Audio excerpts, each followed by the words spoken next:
Բարի երեկո եւ բարի գալուստ հայկական ժամանակ տաղավարում զրուցելու եմ Պաշտպան Հայրենյաց ազգային մշակութային հիմնադրամի նախագահ պատմաբան Գագիկ Սաֆարյանի հետ։ Բարև ձեզ, պարոն Սաֆարյան։ Բարև ձեզ։ Պարոն Սաֆարյան, գիտեք, որ 10 եպիսկոպոսներ արդեն հանդես են եկել հայտարարությամբ եւ կամ գրությամբ, որտեղ պահանջում են Գարեգին Բ-ից, որպեսզի, այսինքն նաեւ հաստատվել է այդ տեսանյութերում Արշակ Սրբազանի հետ կապված նրան վերագրվող տեսանյութերի իսկությունը եւ պահանջում են Արշակ Սրբազանին հեռացնել եւ նաեւ բոլոր նրանց, ովքեր մեղսակցում են Արշակ Սրբազանին եւ փորձում են նաեւ կոծկել նրա մեղքը, այսպես ասեմ։ Նախ ընդհանուր առմամբ ինչով է պայմանավորված այս ընդվզումը եպիսկոպոսների կողմից, որովհետեւ տևական ժամանակ է գոնե խոսակցություններ կային, բայց մենք տեսնում ենք քար լռություն եւ նաեւ ինչով է պայմանավորված, որ Գարեգին Բ-ն չի կարողանում հրաժարվել Արշակ Սրբազանից եւ փորձում է պահել իր թևի տակ։ Ինչպես հասկանալ տեղի ունեցող վերջին զարգացումները։ Գիտեք, ախր երբ որ մի քանի տարվա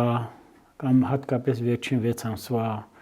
իմ հարցազրույցների բովանդակությունը, իմ հարցազրույցների սուր ծայրերը նայեք, որը անմիջապես աղերսվում է առօրյա կյանքի հետ, կլինի եկեղեցին, կլինի դիմությունը, կլինի աշխարհակաղակական խնդիրները, կտեսնեք, որ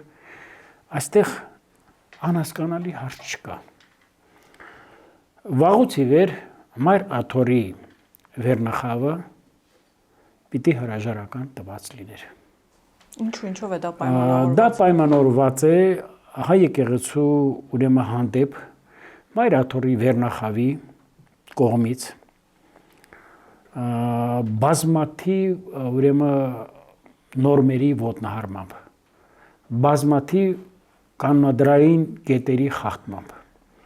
կոդերի անտեսմամբ։ Հայ եկեղեցու կամ այսպես եթե չասեմ հայ եկեղեցու, ավելի ճիշտ հայաստանյան առաքելական Սուրբ եկեղեցու ուրեմն կենտրոնը Մայր Աթոռը Էջմիածնի վերնախավը զբաղված է եղել, պիտի ասեմ, այսպես ասած, ձեռի հետ զբաղված է եղել զուտ կրոնական հավատքի հետ կապ ունեցող ծիսակատարություններով։ Այլ հարց է միրոնորություն, դա կլինի ինչ-որ տեղ Մայր տաճարի վերանորոգում, դա կլինի, չգիտեմ, ինչ-որ գրքի տպագրություն, դա կլինի հողապետական այց եւ այլ եւ այլ։ Սա զուտ արարողակարգային արտաքուստ խնդիրներ են, որը կարծեք թե դրանով քողարկվում է այն բազում անարդարություններ, անբարոյական գործարքներ, որը ուրեմն հատուկ է Մայր եկեղեցու վերնախավի առնվազն մի տասնյակ ներկայացուցիչների, որ Գարեգին երկրորդ այսպես կոչված վեհափառը, ավելի ճիշտ կտրիչ Ներսիսյանը վաղուց պիտի լքած լիներ այս աթոռը տարիներ առաջ, սա աներկբա է, սա նաև անխուսափելի է, որովհետև եթե մենք ասում ենք մենք առաջին քրիստոնյա ազգն ենք եւ բացի դրանից էլ քրիստոնեությունը ունի հավատքի դավանանքի մի քանի ուղղություններ չէ, ուղղափառ եկեղեցի, չգիտեմ, քալկեդոնիկ եկեղեցի, չգիտեմ, կաթոլիկ եկեղեցի, բողոքական եկեղեցի, ապա մերը կոչվում է հայաստանյաց առաքելական Սուրբ եկեղեցի։ Մեր հայաստանյաց առաքելական եկեղեցու Սուրբ եկեղեցու կանոնադրային բազմաթիվ կետեր խախտվել է Մայր Աթոռի ղեկավարության վերնախավի կողմից։ Այլևս չեմ խոսում, որ ես քանի ժամանակն է հստակ եւ տեղն է, պատեհ է, պիտի ասեմ, որ նաեւ հայ առաքելական եկեղեցու մյուս նվիրապետական աթոռները, խոսքս վերաբերում է Պոլսո հայոց պատրիարքարանին, խոսքս վերաբերվում է Երուսաղեմի հայոց պատրիարքարանին եւ խոսքս վերաբերվում է ուրեմն Մեծիտան Կիլիկիո կաթողիկոսությանը, Անտիլիասին։ Ուրեմն նրանց ղեկավարները եւս Մայր Աթոռի ղեկավարության հետ մեկտեղ պիտի ասեմ նաեւ հաշտ ու համերաշխ չեն, բազմաթիվ ջրեր են հոսում, բազմաթիվ խոթեր կան, բազմաթիվ անջրպետներ կան։ Հիմա իսկ դրանք էլի հոգեվոր հարցերի շուրջ են կապված, թե քաղաքական ենթատեքստում։ Դա զուտ թեմերի ավարի բաժանման, այստեղ քաղաքական ոչ մի ենթատեքստ չկա եւ բազմաթիվ այսպիսի խնդիրների մասին է այս ներհակ հարաբերությունների հիմքում ընկած է ուրեմն ազդեցության գոտիների բաժանումը թեմերի միջև եւ այդտեղից շահ օգուտ իրենց լեզվով ասած քյար ունենալը Այսինքն նյութական ավելի շատ միայն նյութական շահագրվածության առումով սա մեկ երկրորդը Մայրաթորում ծվարած եւ բուն դրած բազում եպիսկոպոսներ իրենց արժեհամակային հոգեվոր արժեհամակային համակարգով չեն համապատասխանում հայ-առաքելական եկեղեցու բազմադարյան բարոյական, առաքինի, ավանդական արժեքներին եւ սկզբունքներին։ Ուրեմն ես պիտի ասեմ, որ արտամուսնական կապերը կամ այսպես ասած թաքուն կնությունը դա դեռևս համարում է չարյաս փոքրագույնը։ Որովհետեւ իմ համար միգուցե սխալ եմ ասում, բայց ես իմ համար ասենք եթե ունեցել են զավակ կամ որդի, ամեն դեպքում նա լրացրել է հայ ժողովրդի քանակը, մենք իրավունք չունենք այդ որդուն կամ զավակին ինչ որ պիտակ կպցնենք կամ ինչ որ ասենք Այսինքն դա նրանց ամենամեծ մեղքն է, որ կարող են խախտել կուսակրոնության ուխտը եւ զավակ ունենալ, ճիշտ եմ հասկանում։ Ամենափոքր մեղքն։ Ամենափոքրն, այո։ Եվ այնպիսի շնաբարո կերպարանք, այնպիսի այսպես խուլիգանական արարքներ, որոնք հատուկ են ուրեմն զուտ քրեացին մշակույթին, դες մի անգամ կարծեմ ասել եմ, չէ՞, դա կլինի զենքով խորան մտնելը, դա կլինի տարբեր ձեռնարկատիրական գործունեության մեջ մասնաբաժին ունենալը, դա կլինի գողացած մեքենաներով ման գալը, դա կլինի ուրեմն նաև տարբեր ուրեմն օրգաններ կազմակերպումը եւ այլը, որը հարիր չէ նրանց։ Տեսեք, աչքի է զառնում ինձ մի քանի բան։ Այն մայր աթոր այսմիացնի մայր եկեղեցի, մայր տաճարը եւ էլի մի քանի այդպես կազմակերպություններ, որոնք ոչ թե կազմակերպությունները, հաստատություններ շենքային առումով ամենաբարձր ձևով ուրեմն վերակառուցված են, սարքված են եւ այլն, բայց առաջին իսկ հայացքից նաեւ աչքի է զառնում առնվազն մի քանի տասնյակ վեհապարների, ամենայն հայոց կաթողիկոսների գերեզմանները, շիրիմները, որոնք անտերության մատնված են, որոնք վերենացվել աղբանոցի եւ աղբակույտի։ Անուններ չեմ ուզում տալ, բայց բազում երջանկահիշատակ ամենայն հայոց կաթողիկոսներ, նորից սուրբ օծություն վեհապարներ, որոնք աչքի են ընկել իրենց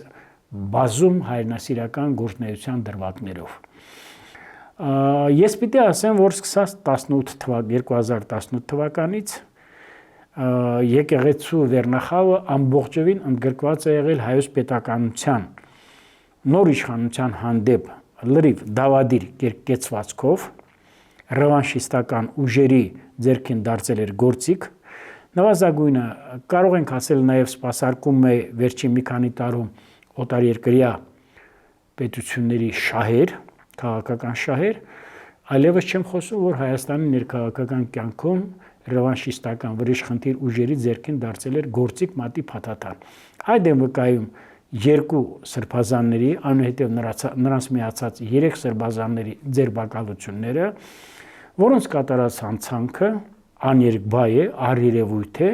եւ ես զարմանում եմ, որ ընդդիմությունը վայնասուն է բարձրացնում, թե նրանք քաղաքական բանտարկյալներ են։ Այսինքն օրինական կերպով ընտրված կառավարությանը 10-15 րոպե ժամանակ տաս, վեհապարը քեզ կարգալուց չանի, հետո մեկ ուրիշ թեմի առաջնորդ առաջարկի ռազմական հեղաշրջում, այս ամեն ինչի հանդեպ կառավարությունը,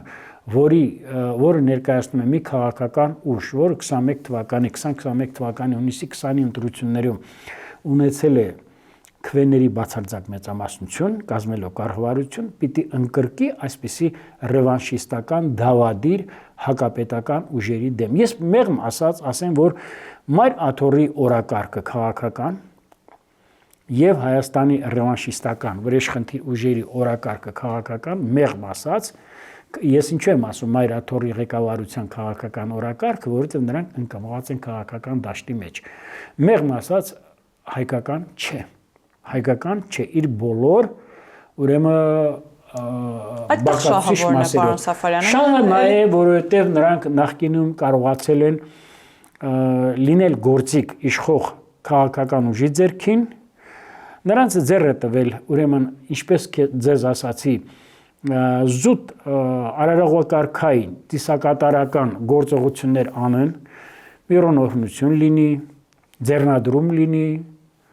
Հայաստան համահայկական հիմնադրամի մասնակցություն լինի, հողուապետական այսեր լինի, այնիշ շան գլուխը թաղված էր արդեն հենց մայր աթոռի մեջ, նրանց կերպարի մեջ։ Եվ կարծեք թե վերնախավն էլ, քաղաքական վերնախավը, սկսած Լևոն Տեր-Պետրոսյանից մինչև 2018 թվականը լռելյան համաձայնությամբ տարել են, որովհետև եկեղեցին իրենց ձեռքին եղել է հլու հնազանդ հպատա իշխանությունը պահելու գործիք։ Եվ գաղտնիք չի, որ նաև հայ եկեղեցու վերնախավը հարյուրամյակներ շարունակ նաև հայ եկեղեցին իր հոգևոր դասով, կեղերականությամբ ամբողջովին եղել է շահագործող դասակարգ։ Միանշանակ եմ ասում, կարող եմ ցանկացած բանավեճի մասնակցել եւ ապացուցել տասնամյակներով, քառորդ դարերով, կես դարերով, մեկ դարերով, որ ահա այսպեսին է եղել մեր եկեղեցին։ Ամեն դեպքում մենք տեսնում ենք, որ ինչպես հարցումս արդեն ձևակերպեցի, Գարեգին բան կամ Կտրիչ Ներսիսյանը չի ուզում հրաժարվել Արշակ Խաչատրյանից, նույն ինքը դիվանապետից, փորձում է ամեն կերպ կոծկել, ասում եմ, անգամ այդ տեսանյութերի իսկությունը ապացուցվելուց հետո հրաժարվում է նրանից հրաժարվել եւ կամ եպիսկոպոսների անսալ եւ նրանց ականջալուր լիներ հեռացնել Արշակ Խաչատրյանին ու այսպես շարունակ երեք էլ Մայրաթոռը հայտարարություններ տարածել, որը ոչ այնքան այս ընդվզման մասին էր եպիսկոպոսների այս խնդիրների մասին էր, որքան սպառնալիք էր բոլոր այն հոգեվորականներին, ովքեր պատարագի ժամանակ չեն հիշատակում Գարեգին Բ-ի անունը։ Այսինքն մենք տեսնում ենք կտրվածություն եկեղեցում, մի կողմից տեսնում ենք եպիսկոպոսատ ժողովի ընդվզումը եւ հայտարարությունները, մյուս կողմից Մայրաթոռի հայտարարությունները, որ մեկը մյուսի հետ կապ չունի։ Ինչ կարող ենք ասել։ Մենք կարող ենք ասել, որ Մայրաթոռը եւ կամ Գարեգին Բ-ն այլևս չեն տիրապետում իրավիճակին։ Տեսեք, ես գտնում եմ կատեգորիկ կերպով դեմ եմ առհասարակ պատարակներում հիշատակել ամենայն հայոց հայրապետի անունը։ Եթե Աստծո անունը հիշատակվում է, եթե հիշատակվում է ուրեմն երկնային, ուրեմն կյանքի մարգարեների անուններ կամ ասենք մեր քարոզները կամ չգիտեմ Սաղմոսները, չէ, մեր մարգարեներից, չէ, ասում ենք, այսինքն ինչ է նշանակում վեհապարի անուն, մենք ստալինյան ժամանակներ ենք ապրում, եկեղեցին այդպես է, դրա համար ասում ենք եկեղեցու վերնախավը ուզուրպացրել է հոգևոր կյանքը։ Բայց քանի որ այսպես կոնկրետ խոսենք, չէ, առարկայական խոսենք, ձեր բարձրացրած հարցերի հանդեպ ես պիտի ասեմ հետևյալը։ Ուրեմն Էջմիածն Մայրաթոռի հայտարարությունը ոտից գլուխ խոսում է այն մասին, որ նրանք կտրված են ռեալ կյանքից եւ աշխարհիկ կյանքից եւ հոգեվոր կյանքից։ Այսօր հոգեվոր դասի մեջ հարյուրավոր մարդկանց կողմից արդարացիորեն կա ըմբոստ մոտեցում, կա տրտունջ, կա բողոք առ Մայրաթոռի վերնախավը։ Ինչու համար, որովհետև նրանք շեղվել են հայ եկեղեցու կանոնադրական ուրեմն բազմաթիվ գործելավոճից, բազմաթիվ կոդերից, բազմաթիվ ոլորտներից, որը իրենց պատիվ չի բերում։ Ես չեմ ուզում նորից այս նույն բառերը կրկնենք, քանի որ բոլորը գիտեն նաև իմ մոտեցումը սրա վերաբերյալ։ Կառավարությունը հայ եկեղեցու հանդեպ լավից բացի ոչինչ չունի։ Կառավարության անդամները հայ առաքելական Սուրբ եկեղեցու հետևորդներ են A-ից մինչև F, բառից բուն իմաստով։ Հիմա մենք ինչքան պիտի հանդուրժենք այսպես կոչված վեհապարի թեմակալ առաջնորդների, որոնցից մեկը ուրեմն Կտրիչ Ներսիսյանի եղբայրն է, որը վաղուց բացահայտվեց է, որ նա ազդեցության գործակալ է, Մոսկվայի եւ Նոր Նախճիվանի թեմի առաջնորդ հայ առաքելական Սուրբ եկեղեցու, չէ, Եզրաս arczepiskopos-ը եւ էլի շատ-շատերը։ Ինչ է կարծում, կառավարությունը չգիտի, որ այսօր հայ եկեղեցին դարձել է քաղաքական գործիք։ Իսկ ինչ է կարծում, այն հայր սուրբերը կամ այն քահանաները, որոնք անց են կացնում պատարակ, ով ասել, որ նրանք իրավունք չունեն։ Ընդհակառակը, եթե ուզում եք իմանալ, հայ առաքելական եկեղեցու գործառույթային ողջ գործունեության մեջ ամենամեծ ծանրությունը աշխատանքի առումով ընկած է քահանաների վրա։ Եթե մարդիկ չգիտեն, ապա ես սա պիտի ասեմ։ Եթե իրենք չգիտեն վեհապարը եւ arczepiskoposները, ասել ես պիտի ասեմ, դա կլինի պատարակի մատուցումը, դա կլինի ձեռնադրումը, դա կլինի կնունքը կամ ինչպես ասում ենք մկրտությունը, դա կլինի ուրեմն բազմաթիվ թաղման արարողություններ, տարբեր հանդիսություններ եւ այլ այս ամբողջի ողջ պատասխանատվությունը կամ ողջ կրողը քահանայից դասն է։ Սա մեկ երկրորդը ինչու պիտի Գարեգինը հրաժարական չտա կամ կտրիչը տվյալ պահին ավելի ճիշտ արտահայտվեմ եւ ինչու է ուրեմն հապաղում նրա հրաժարականը։ Ես գտնում եմ այստեղ ես մեղադրում եմ կառավարությունը։ Իսկ միգուցե նրա գնալը ավելի ծանր է, դրա համար էլ կարճած է իր Ուրեմն նրա գնալը ես պիտի ասեմ, որ մեր ժողովրդի հոգևոր կյանքը ոչ մի տոկոսով չի խաթարի։ Նրա գնալը ավելի ընդհակառակը խթան, ազդանշան, իմպալսիվ նշանակություն կունենա հավատքի հանդեպ մեր ժողովրդի մոտեցման ավելի ճիշտ ձևավորումը։ Ծանր նկատի ունեմ պարոն Սաֆարյան այդ ինֆորմացիայի արտահոսքի առումով։ Միգուցե ավելի շատ բացահայտումներ ավելի շատ վատ բաներ կան, ավելի վատ արարքներ կան, ցոփ ու շվայտ կյանքի հետ կապված։ Դուք բոլորդ գիտեք Արարատյան հայրապետական թեմի առաջնորդի տարիներ առաջ այդ տուրնենները Հարավային Աֆրիկա, չգիտեմ, այդ ադամանդի մտնելը, բենտլիներով պատտվելը, զենքերով պատտվելը, դուք չեք պատկերացնում այս ուրեմն անառակության չափը, այս անառակ գործողությունները չափ ու սահման չունեն։ Դրա համար ես ասում եմ, ունեմ իմ ուրույն պատկերացումները հրաժարականի վերաբերյալ, այսօր էլ եթե հրավիրվեց ուրեմն ազգային եկեղեցական ժողով, որը համարվում է հայ առաքելական եկեղեցու բարձրագույն ուրեմն մարմինը, քանի որ դրա 1/3-ը համարվում են քաղաքացիական հասարակության ներկայացուցիչներ, քաղաքացիներ, իսկ նաև կան նաև ահագին հոգևոր դասի ներկայացուցիչներ, որոնք նաև բացարձակապես ճիշտ կերպով, արդարացի կերպով դեմ են մայր աթոռի ներկայիս կազմին վերնախավին, կարող են շատ հանգիստ կերպով ազգային եկեղեցական ժողով հրավիրել եւ այնտեղ ուրեմն ոչ թե գահանկեց անել, այլ ոչ թե պարտադրել, այլ իրենց վարքով այնպիսի իրավիճակ է լինելու, որ Կտրիչ Ներսիսյանը հոժարական կերպով ընդունելու է իր հրաժարականը։ Ես ասում եմ, սա մոտալուտ է, ես ասում եմ, այլ բաներ պետք չի մոգոնել, դնել վաղարշապատի ընտրություններ, չէ, տեղական ինքնակառավարում, այո, ինչ եղավ, 56% Արգիշտի Մեխակյանը փայլուն հաջողության հասավ, հաղթանակ չասեմ։ Ես տեսա ինչով էր զբաղված ընդդիմությունը, փող բաժանելով 7 առանձին միավորներ քաղաքական, տեսանք ինչ տոկոսներ ունեցան, տեսանք նաև Արգիշտի Մեխակյանի զուսպ կիրթ, ուրեմն քաղաքացիական բարձր պատասխանատվության զգացումով քարոզարշավ, որը իրեն օբյեկտիվորեն տարավ դեպի վաղարշապատի համանքի նոր ղեկավարի աթոռին։ Պարոն Սաֆարյան, որ ասում եք մոտալուտ է Գարեգինբայի գահանկեցությունը, ինչպես դուք եք ասում, որտեղից այդ համոզմունքը եւ նաեւ կրկին այդ հարցը,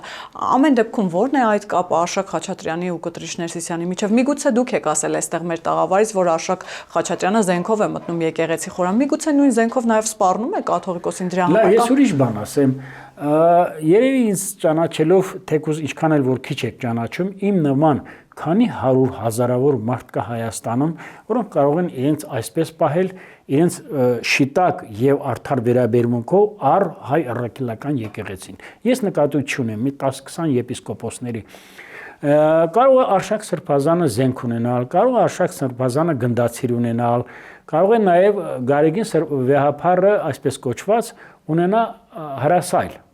Բայց ես չեմ խորանում իրենց այսպես կոչված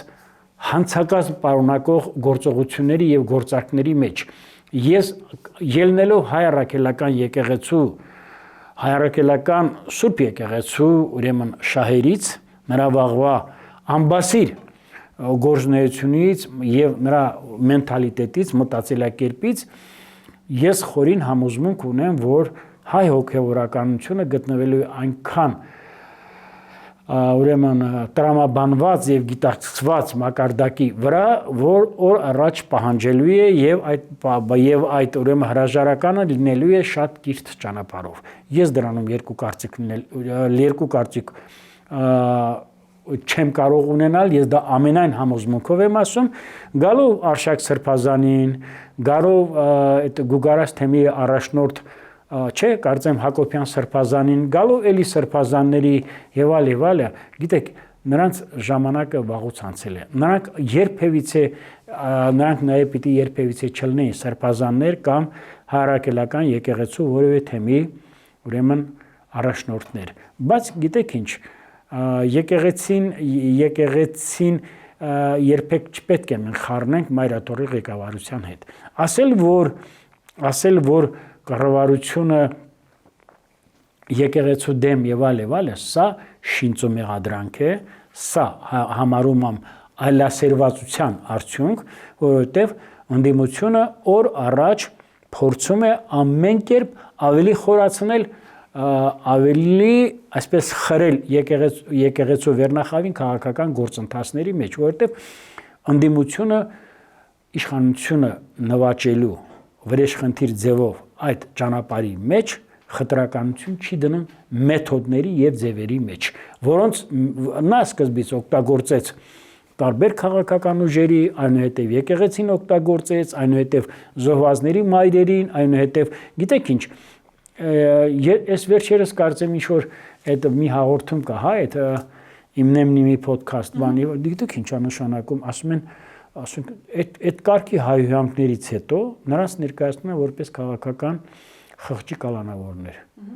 Ես ուղղակի գիտեք ինչ, հազար ներողություն եմ խնդրում Հերմինե ջան, իմ հարգանքը դեպի ձեզ, ես կուզենամ սովորաբար այս հարցերի շուրջը ինձ շատ չներքաշեք, որովհետև ինքս էլ կարող է գայթակղվեմ ավելի խորանամ, բայց ես գտնում եմ, որ ուրեմն հայ եկեղեցին իր քաղաքական եւ հավատքի եւ բարոյականության առումով հայ եկեղեցու վերնախավը նկատի ունեմ Մայրաթորի հայրաքելական Սուրբ եկեղեցու վերնախավը նկատի ունեմ Մայրաթորի ղեկավարությունը վաղուց հեռացել է հայկական օրակարգից այս ոլորտներում։ Պարոն Սաֆարյան, լավ, եկեղեցու թեման մի կողմ թողնենք, նաև ձեր ցանկությամբ քաղբանտարկյաններից, քանիցս դուք էլ նշեցիք, վերջին շրջանում ամենաշատ շահարկվող քննարկվող թեմաներից մեկը, գիտեք, այն թեման է, որ ընդդիմությունը աղաղակում է, որ Հայաստանում սկզբում 4 տասնյակի հասնող, հիմա արդեն 5 տասնյակի հասնող քաղբանտարկյալներ կան, ու այսպես շարունակ։ Երեք ազգային ժողովում ընդդիմադիր երկու ֆրակցիաները նաև լսումներ էին հրավիրել օրերս, եւ այդ լսումների ժամանակ ամենատարբեր էլի հայտարարություններ էին անում, թե Հայաստանում ինչքան շատ քաղբանտարկյալներ կան, ինչ ճնշված է ընդդիմությունը, ժողովրդավարությունը ինչ վատ վիճակում է, ու այսպես շարունակ։ Բայց պարոն Սաֆարյան, զուգահեռաբար որևէ միջազգային կառույցից նման արձանագրում չկա, որևէ մեկը չի արձանագրել, որ Հայաստանում կա քաղբանտարկյալ։ Հիմա միջազգային կառույցներն են խուլու համար ձևանում, թե ընդդիմությունն է ապրում իր սեփական մեդիա փուչիկի մեջ։ Լավ։ Փորձեմ հարցին հարցով պատասխանել։ Ասենք 4 տասնյակ կամ 5 տասնյակի հասնող բանտարկվածներ կան, ազատազրկումից չէ, ազատազրկման մեջ գտնող, հիմա ես ձեզ հարց եմ տալիս։ Գետ մեկին ինձ ասեք, որը քաղաքական բանտարկյալ է, ես պատասխանեմ, թե նա ինչով է մեղադրվում։ Գետ մեկին ասեք։ Դե անունները ամենաշատ շրջանառվող անունն էլ։ Սամվել Կարապետյան, Գալստանյան, Աջապահյան։ Ուրեմն ես ձեզ ասում եմ, որ մեր քննչական մարմինները եւ դատարանները գտնում են իրենց բարձրության վրա, հատկապես Սամվել Կարապետյանի մասով եւ 3 սրբազանների մասով հստակ օրենքի տարին ու ոգուն համապատասխան գործունեություն են ծավալել, գործառույթ են իրականացրել նրանց մասով։ Հստակ, եթե ժամանակը ներեր, ավելի կծավալվի, ավելի հստակ եւ ավելի օրենքի տարին ու ոգուն համապատասխան մնացած 40 եւ ավելի մարդկանց հանդեպ, որոնք գտնում են հիմա ազատազրկման վայրերում։ Պարոն Սաֆարյան, նաև Իշխան Սաղաթելյանը հայտարարեց, որ պատրաստվում են ձևավորել դիմադրության ճակատ։ Այ 135-ամյա ուժը, որը կարծես թե այնքան օրակարգ չունի եւ կամ օրակարգի բացակայության պայմաններում է, որ ամենօրյա ռեժիմով խոսում են քաղբանտարկյալներից, գերիներից ու այսպես շարունակ։ Գիտենք, որ 2021 թվականից հետո ամենատարբեր ճակատներ, շարժումներ են ստեղծել եւ այդ շարժումները ինչ ճակատագիր են ունեցել։ Հիմա քանի անգամ պիտի փոսը ընկնեն, որ այսպես ասած դաս քաղեն, ինքնահայեցողությամբ ՀՅԴ-ն չի զբաղվում եւ այդ դիմադրության ճակատը ինչ կարող է։ Ես քաչ ծանոթ եմ հայ հեղափոխական դաշնակցության 135-ամյա պատմությանը, ավելին քան պետք է, ավելին քան իրենց անդամները։ Ուրեմն հայ հեղափոխական դաշնակցությունը 1990 թվականից սկսած չի եղել Հայաստանի անկախության արժեհամակարգային առումով կրողը եւ նախանձախնդիրը։ Ես հստակ եմ ասում։ 1998 թվականից սկսած մինչև 2018 թիվը եղել է կառավարական կեցվածքով քաղաքական ուժ երկու նախագահների ձեռքին։ Ոչ ավել, ոչ պակաս։ Որտեղ գերակա պլանը եղել մտած ընդամենը նյութական շահը։ Այլ բան չեմ ուզում ասել։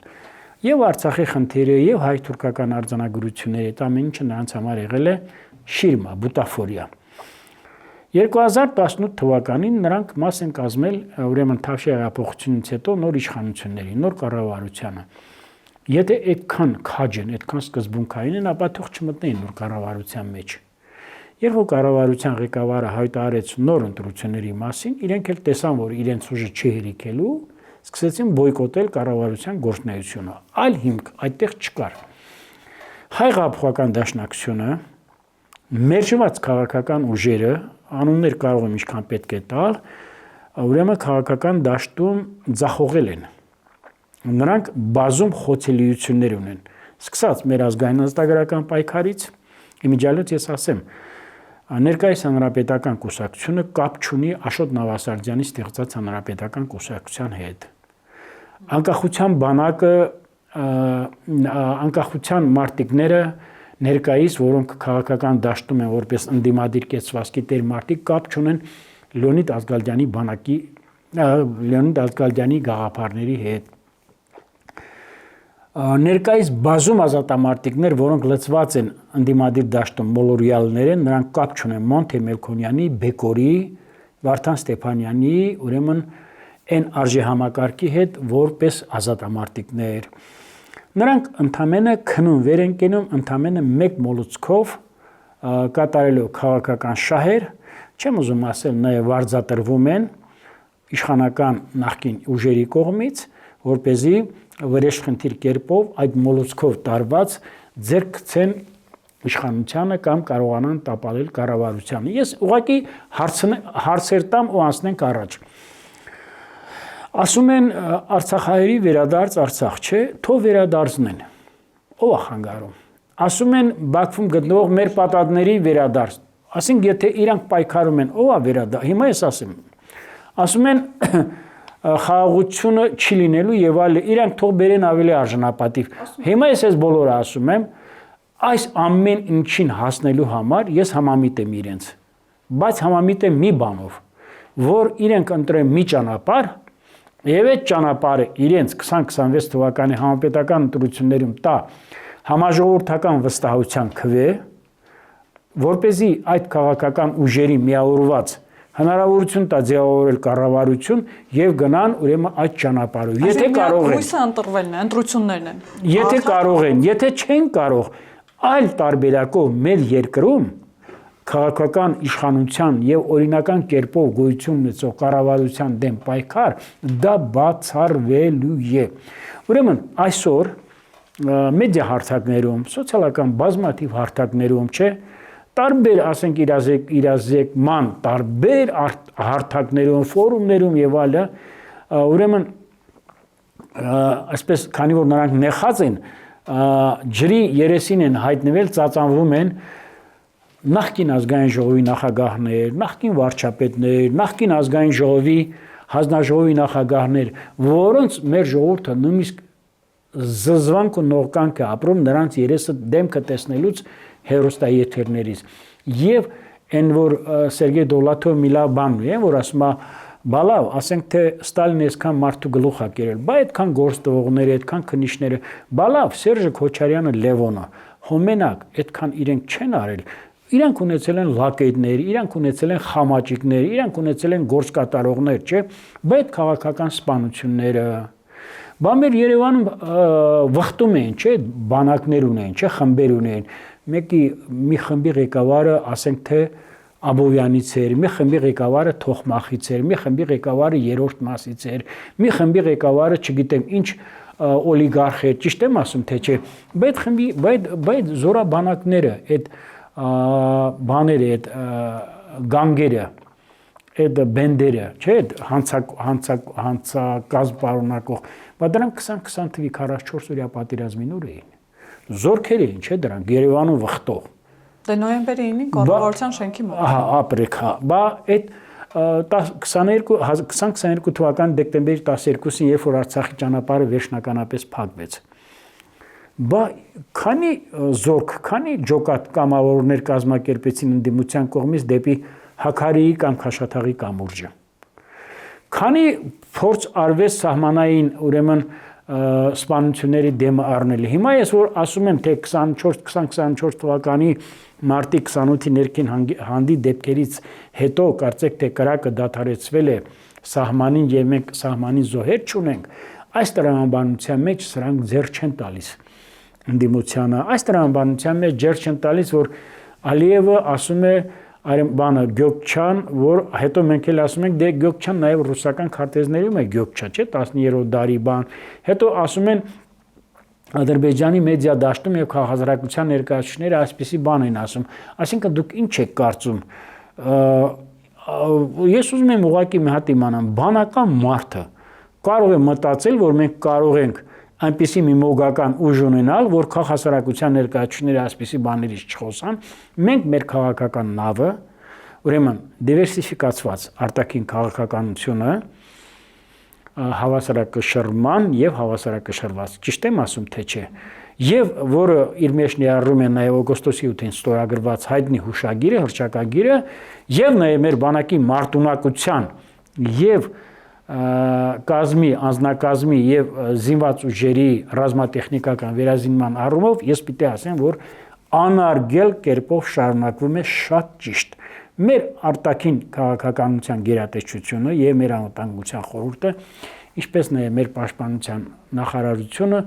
այսօր գտնվում է իր գործառույթային ֆունկցիաների իրականացման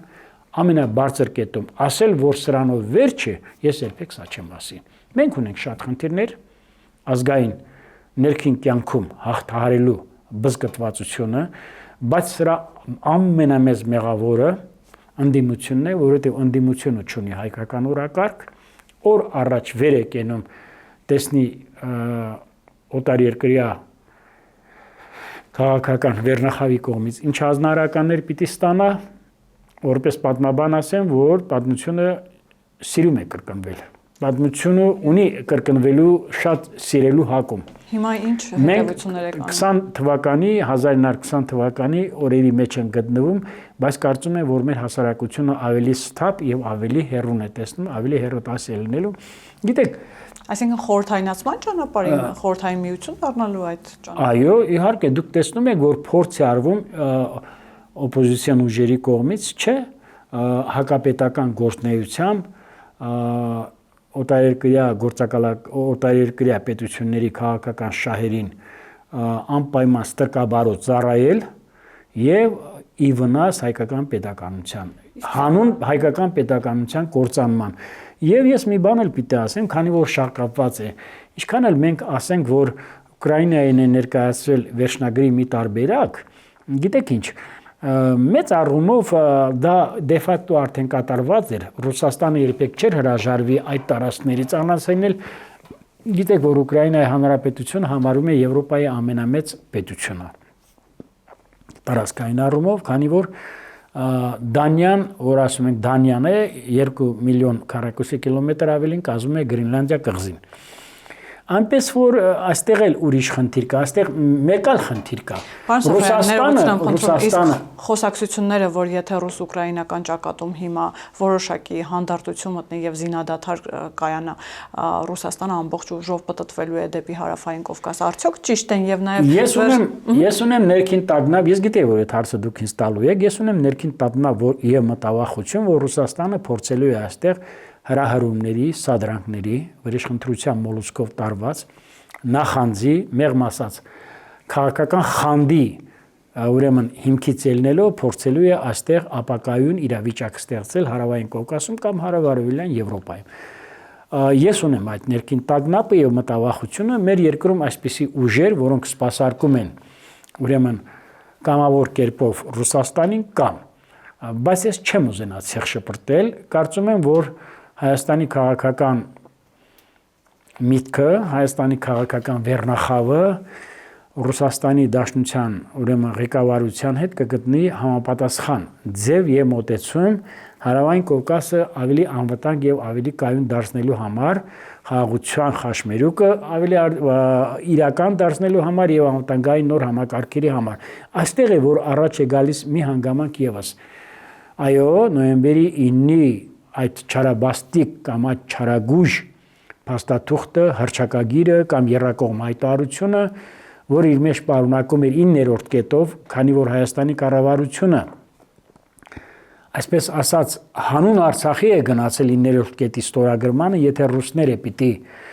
հովանավորություն վերցնեին կամ վերահսկողություն վերցնեին, ավելի ճիշտ ասեմ, չէ, ինչպես գրված է այդ հայտարարության մեջ, Զանգեզուրի տարածքով ուրեմն այդ ճանապարհի անխափան անվտանգության ապահովումը դա կլներ Ղարաբաղացում, այսինքն վերջնական դատարկում, բայց քանի որ ռուսները չկան այնտեղ եւ կա արդեն թրիպը, չէ, բարգավաճման եւ ուրեմն կայուն զարգացման այդ ճանապարհը Թրամփի չէ, ես գտնում եմ, որ համենայն դեպս ներդրումները ինչքան շուտ սկսվեն, այնքան անվտանգության բաղադրիչը ինգրեդիենտը ավելի է մեծանալու, ավելի հուսալի է լինելու, որովհետև մեկ այլ բան է, ասենք ինչքան էլ ասենք Եվրոմիության հետ ինտեգրվում ենք, Միացյալ Նահանգների հետ ունենք այսպես դիվանագիտական կամ այսպես ասած բանակցությունների բավականին բարձր մակարդակ, բայց տնտեսական շահը այն էլ մի քանի միլիարդների թույլ կտա ասելու, որ ավելի հուսալի է դառնում խաղաղությունը եւ ուրեմն կայուն անվտանգային համակարգերի ներդրումը։ Գիտեք, այո, ասում եմ եւ շարունակում եմ մեծ առումով ռազմական գործողություններ Հայաստանի եւ Ադրբեջանի միջեւ պատերազմ այդպիսի բան բացառվում է ներկայումս։ Շնորհակալ եմ, պարոն Սաֆարյան։ Ես եմ շնորհակալ։ Հիշեցնեմ, որ տաղավարում զրուցում էի Պաշտպան Հայրենիաց ազգային մշակութային հիմնադրամի նախագահ, պատմաբան Գագիկ Սաֆարյանի հետ։ Կհանդիպենք։